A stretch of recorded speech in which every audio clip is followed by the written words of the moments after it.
Hey, welcome everyone to a special video. I just decided I'd go ahead and record something else from my game collection. So this is a mission I particularly like in Gundam Senki UC0081. Effectively, it is a PlayStation 3 game that serves as the big 30th anniversary special project that had been released for the Mobile Suit Gundam franchise, which most Americans would know from Gundam Wing, but it's actually had quite a few different series in it. So here I'm playing as the Zeon Forces, which are the bad guys in the original series, so to speak. But I'm using a Federation mobile suit because it's a covert operation. The team I am on, the Invisible Knights, is attempting to recover a prototype mobile suit that the Federation retrieved after the war. It would help our forces significantly, since right now we're working on, again, stolen Federation mobile suits. This suit is a major component of our forces at this point in the game, because we don't really have that much to use. So, the basis of the stage is you're to sneak into the enemy base, and I'm waiting here while my allies do a little diversionary tactic, waiting for the enemy to lock onto them, because yeah, as it turns out, running in there with a mobile suit that's theirs apparently doesn't fool them at all, which makes a certain amount of sense since you've already launched actual attacks with this mobile suit, and, you know, they'd kind of know that you stole it by now, I think. So, the enemy immediately picks up on the fact that you're not an ally. So here I'm going around shooting tanks, and this mission does take a little while. Effectively, you don't have your allies to support you, and you have to take down 2 gun tanks, a large number of Type 61 tanks, and 6 GM types. The same type of suit that I'm using, but they have like beam shotgun type weapons, which sound more devastating than they actually are. So the basis of this stage is... well, here I'm charging my laser sword. Beam saber. It actually has charge attacks for beam sabers, and it does have it for grenades, but I don't use it in this video. Anyway, right now I'm just going around clearing tanks because they are really annoying.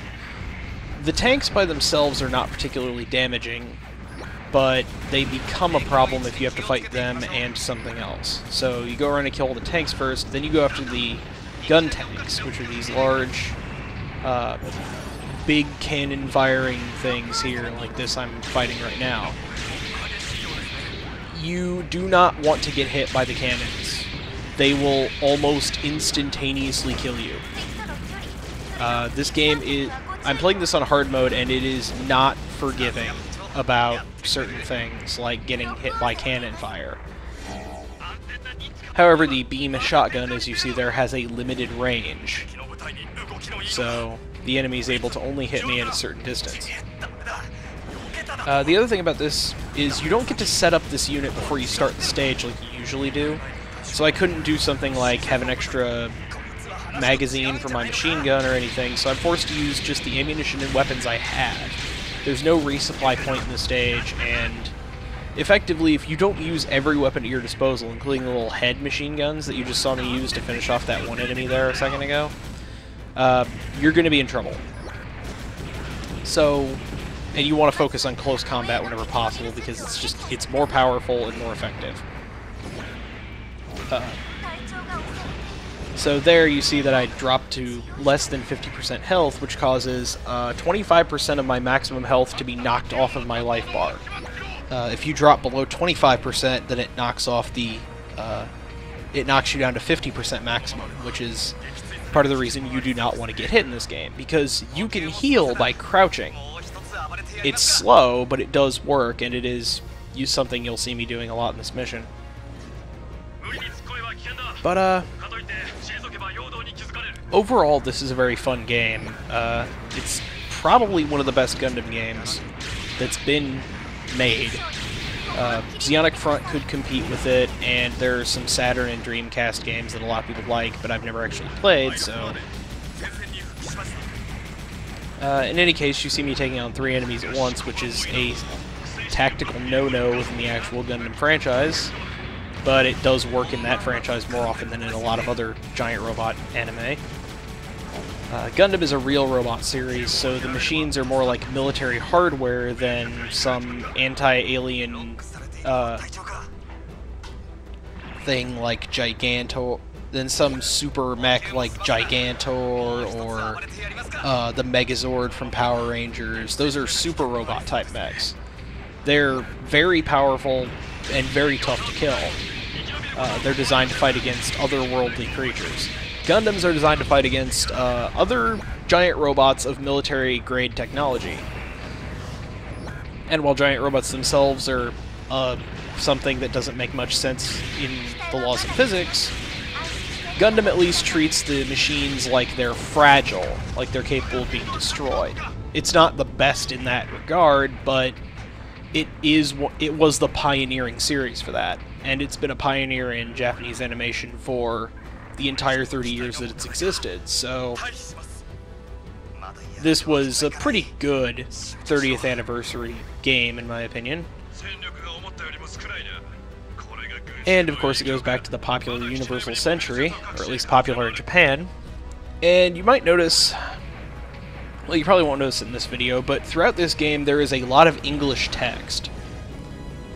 I am of the sneaking suspicion that this game was intended to be localized in the States and never did, because the first Gundam game on the PlayStation 3, which you might remember, was called Gundam Crossfire, was basically a piece of crap, and there really honestly is no nice way of saying that.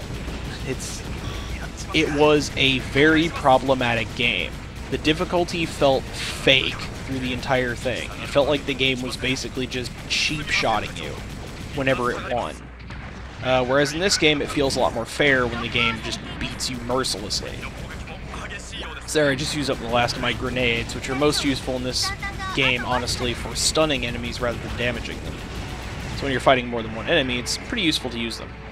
And I also used up the last of my machine gun ammo, so all I got left now is the beam saber and the Vulcan guns. I try to use the Vulcan guns on this guy, but you have to be pretty close for them to do any real damage. Down to one enemy now, so now it's a big cat and mouse game to not get killed by his long-range weaponry, because that's something else that's important to note. You have limited ammunition, your enemies really don't. It's just the nature of how the game operates. The enemies don't actually function on a limited ammunition basis. They have certain limitations built in to make it less cheap, I'm sure, but I don't really know what most of them are. And they are much worse in melee combat than you. It's just the way it goes. So, there we go. All 8 down.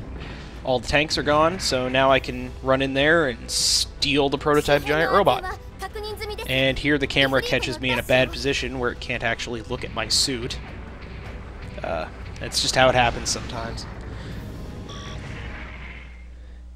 And here we go.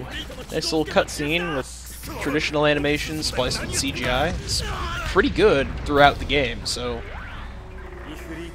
if you want to see the entire game played, as of current, the best channel I'd say to look for it on YouTube is Michiko Zaku. I'll put a link below the video. I also learned a trick from that channel that I do use near the beginning of this video if you go back when I'm fighting the first gun tank. There's a trick where you can use a charge attack. If you have a shield and a melee charge attack, you can chain charge attacks together because of a minor error in the coding. It's not necessarily easy to do, and the timing isn't very specific. You have a surprisingly wide window, but when the start of that window comes up is more difficult to figure out than you might expect. And like the actual timing for... just go to that Michiko Zaku's channel and you can learn exactly how to do it if you actually have this game and want to know how that works. But yeah, here we take the giant robot that's mostly appeared in Gundam video games like this one. Really, the unit I'm using has mainly only appeared in video games. Or the various versions of it. There is a version of it that appeared in a manga, but that was actually from a video game originally, so... I guess that's just how it works. So here we are, the next operation. This mission starts pretty much immediately after the previous mission. There's a little break in between them, so you do get a moment to relax, but this next mission is basically your reward for pulling off your successful victory in the last mission. You get to feel awesome by piloting the Efreet Nacht against a decent number of mobile suits, and completely and utterly decimating them. The Efreet Nacht is not actually available for selection right away. It takes a few missions before they actually let you choose to use it. But you immediately get to a good view of how powerful this thing is. It has wrist-mounted Vulcan guns, which are valuable in certain stages or for things like taking out little tanks like that. It's got swords, obviously. It later gets a second sword. Right now it just has one. And it also has, you might notice on the waists, little kunai there.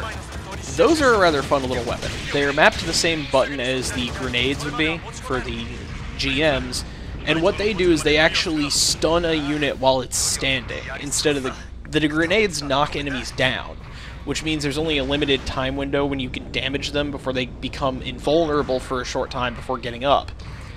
The kunai just makes them stop in place, and you'll see me use one a little bit later in this video. And so it becomes a far more powerful weapon, and it becomes the main thing you have to watch out for when you're fighting against the Efreet Nacht.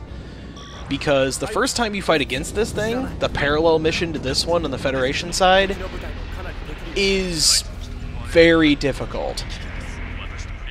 But right here, we're going to be fighting against the Federation protagonist team, the Phantom Sweep, and their GM command types. Most powerful enemy mobile suits we've come across so far, all of which are absolute toys in comparison to the Efreet Nacht.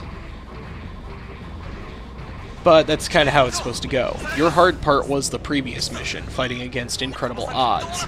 This is just a show of how powerful you really get to be for a little while. So there I used the kunai, so he couldn't really do anything, and then do a bit of damage, goes to a cutscene.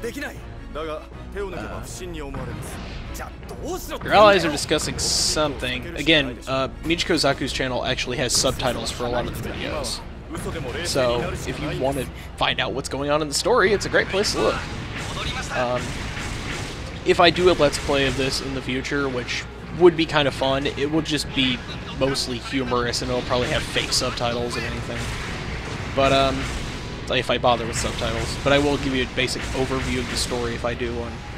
Effectively, it's a really, really fun game, and it's challenging. It's legitimately challenging. There are a few incredibly frustrating stages, including one where you're using the Efreet Nacht against just unbelievably difficult odds. So, and the game is a lot more fun on hard mode once you actually have played through normal mode in both campaigns and you have a good feel for how it plays.